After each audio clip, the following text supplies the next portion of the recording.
We begin with a stark example of our dry spring. Take a look at what a difference a few months makes. We flew Skydrone 5 over Lime Ridge in Concord back in February when the hills were green. Now back to that same spot today. You can see the green is completely gone, the grass all dry and brown. This area, like most of the Bay Area, is facing extreme drought conditions. We have team coverage on those dry conditions and how water agencies are trying to beat the drought. First, we go to Chief Meteorologist Paul Hagan.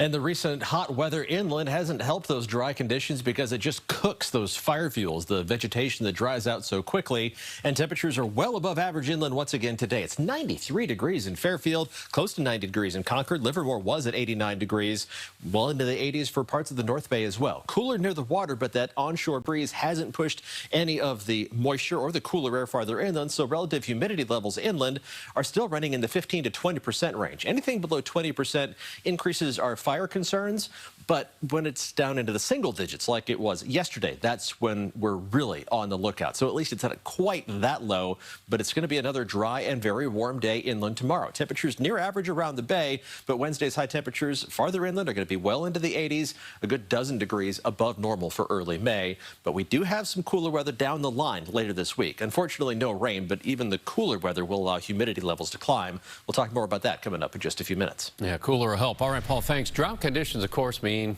water restrictions. KPI X5's Wilson Walker in Corte Madera, where some are already in place. But, Wilson, there could be more?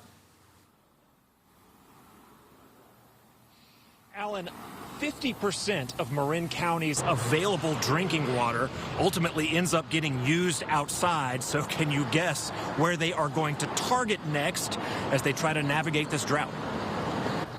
Oh, I'll drip. I don't well, the only thing I'm hand watering right now are my carrots, my babies in the corner. From the vegetables to the ornamentals, Jerry Lynn and her husband strived to make this garden as water efficient as possible. They knew eventually more water restrictions would be coming. Well, I just assume them cry wolf and have everybody be a little more conscious than kind of wait, and then all of a sudden we're really in an extreme drought. The proposal on the table is to limit to 2 days a week for outdoor irrigation. That's going to be really the biggest issue, and also requiring pool covers. Marin Water Board President Cynthia Kohler says there's no evidence yet that water use has dropped since the first drought warnings were issued here. Well, in a few weeks, you're unlikely to see a lot of progress. My understanding from the team is that we have not yet, which is why we're going to be meeting tonight and taking some additional actions. The board may also consider increasing the turf replacement rebate from $1 per square foot to $3.